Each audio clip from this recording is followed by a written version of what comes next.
Good morning students. जैसे कि last video जो क्लास 10th के लिए दिया गया था उसमें हमने कराया था कॉमन साल्ट्स, जो कि आपके केमिस्ट्री के चैप्टर नंबर 2 एसिड और बेस एंड साल्ट से है। ये जो टॉपिक है ये मैंने कल भी बताया था कि बोर्ड एग्जाम्स के लिए और एनटीएससी या एसटीएससी के जो बच्चे प्रिपरेशन कर रहे हैं उनके लिए बहुत ही ज़्यादा यूज़फुल है। अब आगे देखना है हमें कि हमें अगला जो टॉपिक है वो है आपका बेकिंग सोडा। बेटा देखिए, बेकिंग सोडा नहीं, हम सॉरी बेकिंग सोडा इसका केमिकल फॉर्मूला है NaHCO3। NaHCO3 का केमिकल नेम हो गया बेटा सोडियम हाइड्रोजन कार्बोनेट। CO3 को बोलते हैं कार्बोनेट। देखिए Na sodium, H hydrogen, CO3 हो गया कार्बोनेट। अब इसकी प्रिपरेशन, इसको प्रिपेयर करने के लिए दो तरीके हैं बेटा। एक तो सिंपल कास्टिक सोडा है या सोडियम हाइड्रोक्साइड में CO2 गैस फ्लो कराकर इसको प्रिपेयर किया जा सकता है। सेकेंडली, अगर आपके पास एक्वा सॉल्यूशन ऑफ NaCl है तो वहाँ CO2 plus NH3 gas flow करा के भी इसको प्रिपेयर किया जा सकता है।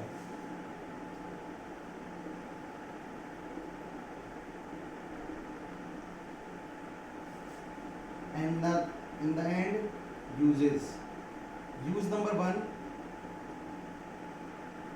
to make food stuffs spongy or fluffy.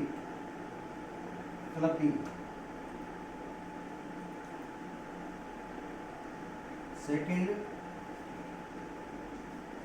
as an antacid. And the third, in bakeries.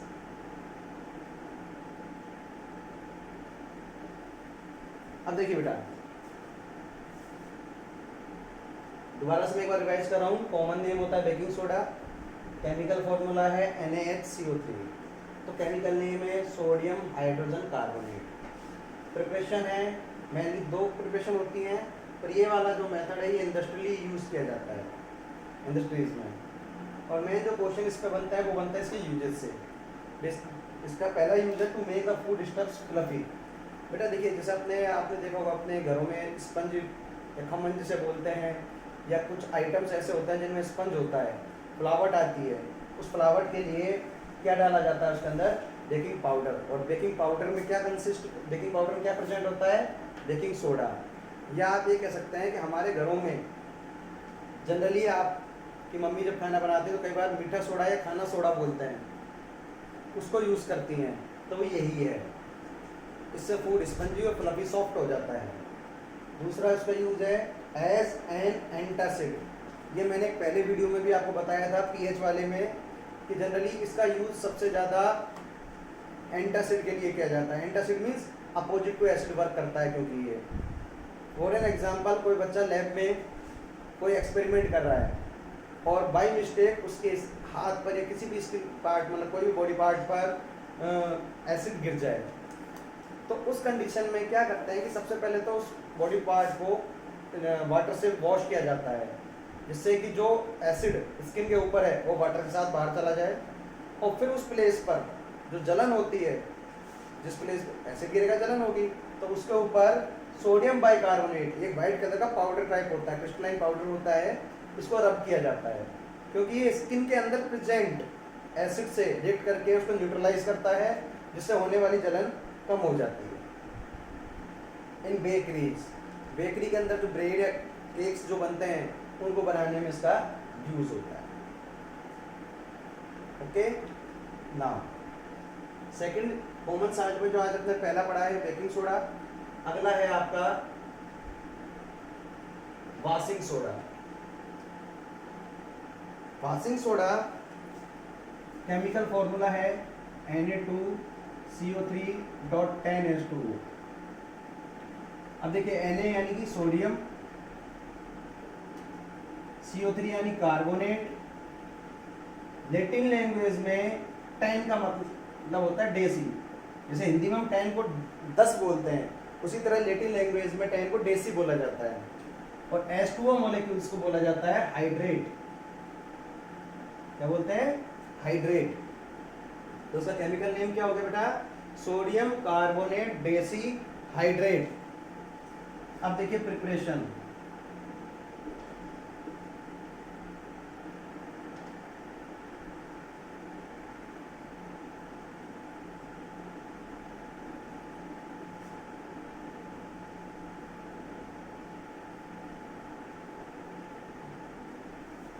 देखिए बेटा, जो आपके बेकिंग सोडा है उसको हीट देकर डिकम्पोज कराया जाता है। चैप्टर नंबर 1 में हमने पढ़ा थर्मल डिकम्पोजिशन, ये उसी का एक एग्जांपल है। वहां से हमें क्या मिलता है? Sodium carbonate. तो इसमें मैं एक चीज़ यहाँ बता दूं आपको, ये रिएक्शन आपको और भी काम आ सकती है। वो कैसे कि क्वेश्चन हमसे पूछा जाता है कि what is the effect of heat on baking soda, या what happened when baking soda is heated. तो बेटा देखिए इफेक्ट ऑफ हीट, ये जो ट्राइंगल का साइन आपको दिख रहा है ये हीट का सिंबल है। तो जब ये आपका बेकिंग सोडा है, इसको हीट दी जाने पर ये सोडियम कार्बोनेट बनाता है। और सोडियम कार्बोनेट को कॉमनली हम यहाँ पर बोलते हैं सोडा एस। क्या बोलते हैं? Soda S. अब कई जगह पर इसको वॉशिंग सोडा बोला जाता है, पर बेटा बेसिकली अगर हम वॉशिंग सोडा की ही बात कर रहे हैं तो ये वॉशिंग सोडा नहीं है, ये सोडा एस है। सोडा एस से वॉशिंग सोडा प्रिपेयर किया जाता है by the process of crystallisation. इस प्रोसेस से क्रिस्टलाइजेशन, देखिए बेटा ये है प्रोसेस क्रिस्टलाइजेशन का।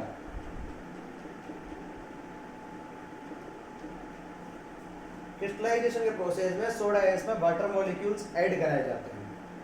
और जो वाटर का अमाउंट, ध्यान से सुनिएगा, the amount of water which used in the process of crystallization is called water of crystallization। बहुत इंपॉर्टेंट क्वेश्चन है बोर्ड एग्जाम्स के according. the amount of water which used in the process of crystallization, ये जो water use हो रहा है, this is called water of crystallization। यानी कि क्रिस्टलाइजेशन की प्रोसेस में जो अमाउंट ऑफ वाटर यूज होता है वो क्या बोला जाता है? Water of crystallisation. Okay, get it? Second, अब इसके यूजेस देखिए। यूजेस क्या है बेटा? वॉशिंग सोडा है, ऑब्वियस बात है, नाम से ही पता है, इन वॉशिंग ऑफ क्लॉथ्स, जो आपके घरों में डिटर्जेंट यूज होता है उसमें प्रेजेंट होता है ये।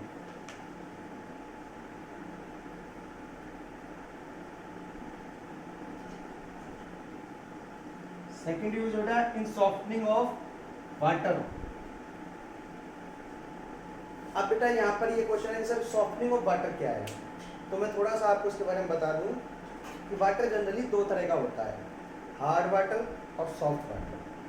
हार्ड वाटर वो है जिसमें कैल्शियम और मैग्नीशियम आयन प्रेजेंट होते हैं। कौन कौन से आयन?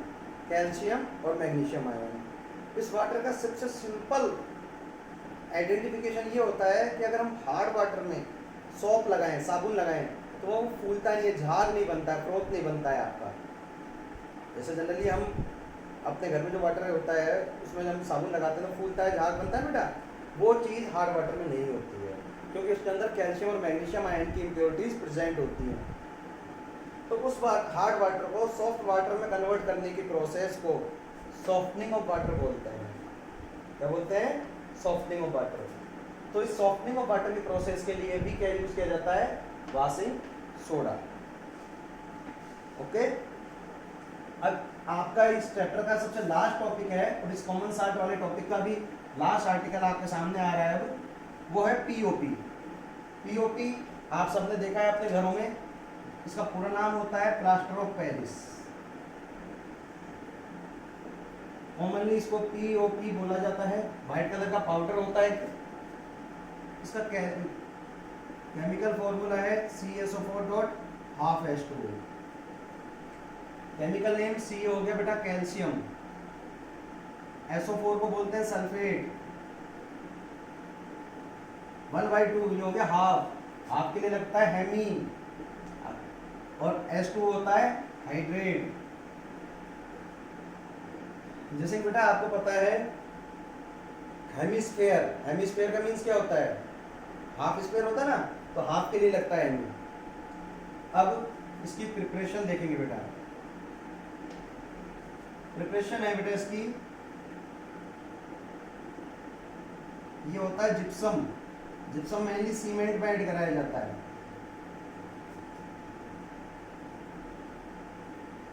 जिप्सम को हीट देने पर क्या बनता है बेटा आपका, पीओपी बनता है, ये बन गया आपका पीओपी। अब देखिए बेटा इसके यूजेस क्या हैं। Number 1 in statue making,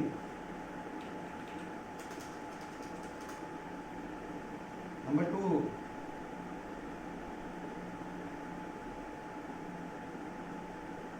decoration of ceilings,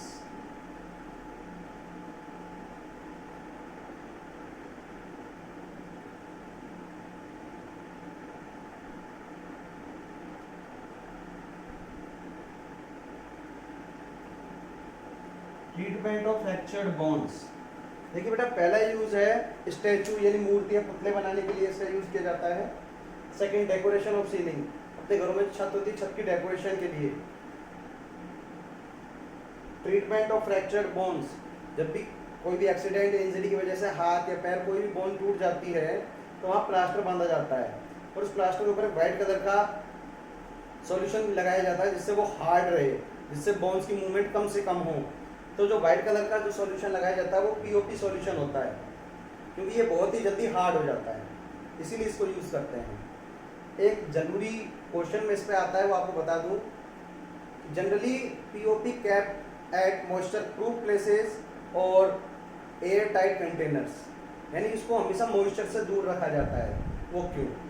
क्योंकि बेटा अगर पीओपी मॉइस्चर या वाटर के कांटेक्ट में आता है तो वो एक हार्ड स्टफ यानी वापस से जिप्सम में कन्वर्ट हो जाता है, इसलिए इसको हमेशा moisture proof air proof containers में रखा जाता है। ओके बेटा, ये चैप्टर आपका यहीं पूरा होता है। अब आपका होमवर्क सिर्फ इतना है कि आपको इस चैप्टर से जो एक्सरसाइज के क्वेश्चंस हैं एनसीईआरटी बुक्स में वो सॉल्व करने हैं। Okay, till then good day.